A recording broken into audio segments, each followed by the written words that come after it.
এদিকে শীতের তীব্রতা বাড়ায় চট্টগ্রাম ও এর আশেপাশের জেলায় বেড়েছে শীত জনিত নানা রোগে আক্রান্তের সংখ্যা। এদের মধ্যে বেশিরভাগই শিশু, যাদের বয়স 1 বছরের কম। আর গত 10 দিনে শুধু চট্টগ্রাম মেডিকেলে ঠান্ডাজনিত রোগে 16 শিশুর মৃত্যু হয়েছে। এদিকে হঠাৎ রোগীর সংখ্যা বাড়ায় ব্যাহত হচ্ছে হাসপাতালের চিকিৎসা সেবা। এই অবস্থায় শিশুদের জ্বর সর্দি হলে অবহেলা না করে দ্রুত হাসপাতালে নেওয়ার পরামর্শ চিকিৎসকদের। বাবুনপাড়ার ক্যামেরায় আরও জানাচ্ছেন রাজীব বড়ুয়া। জ্বর, ডায়রিয়া, কাশি ও নিউমোনিয়ায় আক্রান্ত হয়ে চট্টগ্রাম মেডিকেলে ভর্তি 10 মাসের শিশু আদ্রিতা। তার মা জানায়, বাঁশখালীতে প্রচণ্ড ঠান্ডা লেগে অসুস্থ হয়ে পড়ে সে। এরপর টানা 9 দিন ধরে মেয়েকে নিয়ে হাসপাতালে আছেন। প্রথমে বমি, পায়খানা, জ্বর, তারপর ওগুলো কমার পর হচ্ছে ওর কাশি, টানটা বেড়ে গেছে। আজকে এখানে 9 দিন আমরা আসছি বাঁশখালী থেকে। আদ্রিতার মতো আরও অনেক শিশুই ঠান্ডাজনিত নানা রোগে আক্রান্ত হয়ে ভর্তি আছে হাসপাতালের শিশু ওয়ার্ডে, যাদের বেশিরভাগই নিউমোনিয়া ও ডায়রিয়ায় আক্রান্ত। চট্টগ্রাম মেডিকেল কলেজ হাসপাতালের শিশু বিভাগের 2 ইউনিটে বর্তমানে রোগী ভর্তি আছে 257 জন, যাদের বেশিরভাগই জ্বর, বমি, ডায়রিয়া সহ ঠান্ডাজনিত নানা রোগের চিকিৎসা নিচ্ছেন। প্রথম ওর ঠান্ডা হয়, ঠান্ডাতে কাশি, তারপরে জ্বর আসছে আজকে 5 দিন ধরে। তো এখন থেকে 2 দিন আগে তার পাতলা পায়খানা শুরু হয়, তখন থেকে এই অবস্থায় আছে। পায়খানা কিছুটা কমছে চিকিৎসার পর। ঘুমের মধ্যে হঠাৎ প্রচুর জ্বর উঠছে, জ্বরের মধ্যে ওই খিচুনি চলে আসছে, খিচুনি চোখটু গুলে ফেলছে, পানি দেওয়া হয়েছে মাথার মধ্যে। ওর জ্বর হয়েছিল, প্রথমে জ্বর থেকে কাঁপানি হয়েছিল, কাঁপানি থেকে এখানে ভর্তি করা হয়েছে। চিকিৎসকরা বলছেন, প্রতিদিনই শিশু ওয়ার্ডে রোগীর সংখ্যা বাড়ছে। এদের বেশিরভাগই জটিলতা নিয়ে হাসপাতালে ভর্তি হচ্ছে। বাচ্চা যেগুলো আসে ঠান্ডাজনিত কারণে রেসপিরেটরি ডিস্ট্রেসটা খুবই বেশি থাকে, অক্সিজেন ট্যাঙ্ক দিতে হয় এখানে। আমরা চেষ্টা করি প্রত্যেকটা বেডে যেমন 2-3টা পেশেন্ট থাকে। শীতের প্রকোপ যখন দিন দিন বাড়তেছে, এই রোগীগুলোর সংখ্যা যদিও বা কমছে, কিন্তু যে রোগীগুলো আমরা এখন পাচ্ছি নিউমোনিয়া জনিত সমস্যা নিয়ে আসতেছে, কিন্তু রোগীগুলো বেশ খারাপ হয়ে আসতেছে। শিশু বিশেষজ্ঞরা বলছেন, এবছর প্রচণ্ড ঠান্ডায় শিশুরা বেশি আক্রান্ত হচ্ছে, তাই অভিভাবকদের সচেতন থাকার পরামর্শ তাদের।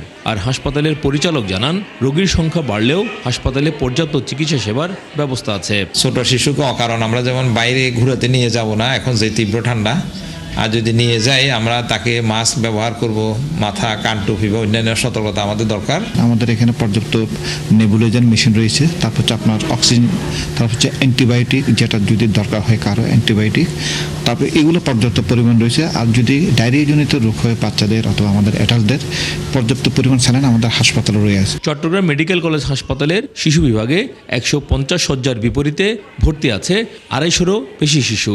আর গত 10 দিনে ঠান্ডাজনিত কারণে 16 শিশুর মৃত্যু হয়েছে। রাজীব বড়ুয়া, 71, চট্টগ্রাম। দর্শক, শীতের আরো খবর জানাতে চট্টগ্রাম থেকে আমাদের সাথে সহকর্মী রাজীব বড়ুয়া যুক্ত হচ্ছেন। রাজীব বড়ুয়া, আমরা আপনার প্রতিবেদনটি দেখছিলাম। শীতের তীব্রতা বাড়ায় চট্টগ্রাম এবং এর আশপাশের এলাকায় শীতজনিত রোগীর সংখ্যা বেশ বাড়ার আমরা তথ্যটা পেয়েছি। কেমন ব্যবস্থাপনা দেখছেন হাসপাতালগুলোতে এবং ঠিকঠাক তারা চিকিৎসা পাচ্ছেন কিনা, কি পরিস্থিতি সেখানকার?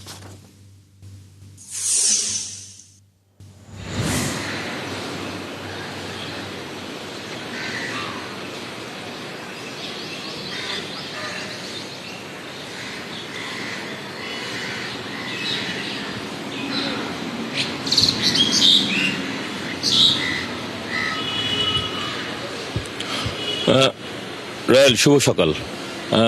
চট্টগ্রাম মেডিকেল কলেজ হাসপাতালে আমরা দেখেছি যে আসলে এখানে যেহেতু এখন শীতের শুরু, ফলে এই তীব্র শীতের কারণে এখানে যেহেতু শিশুরা এই সময় খুব নাজুক থাকে, ফলে শিশুদের নানা রকম জ্বর, সর্দি, কাশি, নিউমোনিয়া, শ্বাসকষ্ট, এই ধরনের সমস্যাগুলো নিয়ে তারা এই চট্টগ্রাম মেডিকেল কলেজ হাসপাতাল সহ শহরের যে অন্যান্য হাসপাতালগুলো আছে এখানে আসলে ভর্তি হয়েছে। এবং এখানে শুধু চট্টগ্রাম নগর নয়, চট্টগ্রাম নগরের আশেপাশে যেসব উপজেলাগুলো আছে সেখান থেকে কিন্তু প্রচুর পরিমাণ আসলে শিশু এখানে চিকিৎসা নিচ্ছেন। এবং যেহেতু আপনি জানেন যে এখন তীব্র শীত, শীত এবং চট্টগ্রাম নগর সহ আশেপাশে এলাকায়।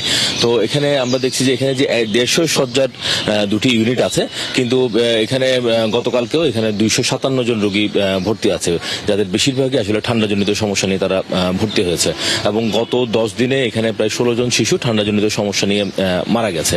এবং এখানে চিকিৎসকরা বলছেন যে যখনই শিশুর কোনো সমস্যা হবে, জ্বর, কাশি কিংবা ডায়রিয়া, সঙ্গে সঙ্গে আসলে বাসায় বসে না থেকে চিকিৎসকের পরামর্শ নেওয়ার জন্য। কেননা যেহেতু শিশুরা আসলে খুব সংবেদনশীল এবং তারা যেহেতু আসলে ছোট মানুষ, ফলে তাদের পক্ষে আসলে শুরুতেই যেমন বড়দের জ্বর হলে যেমন কিছুদিন অপেক্ষা করা যায়, কিন্তু শিশুদের ক্ষেত্রে সেটা আসলে করতে নিষেধ করেছেন চিকিৎসকরা। এবং অনেকে বলছেন যে নিজে নিজে যে বিশেষ করে ফার্মেসি থেকে ওষুধ নিয়ে শিশুদেরকে ওষুধ খাওয়ানোর যে বিষয়টি, সেই বিষয়ে একদম নিষেধ করেছেন এখানকার যারা চিকিৎসক রয়েছেন। তারা বলছেন যে কোনো ধরনের চিকিৎসক ছাড়া ফার্মেসি থেকে আসলে কোনো ধরনের ওষুধ খাওয়ানো যাবে না।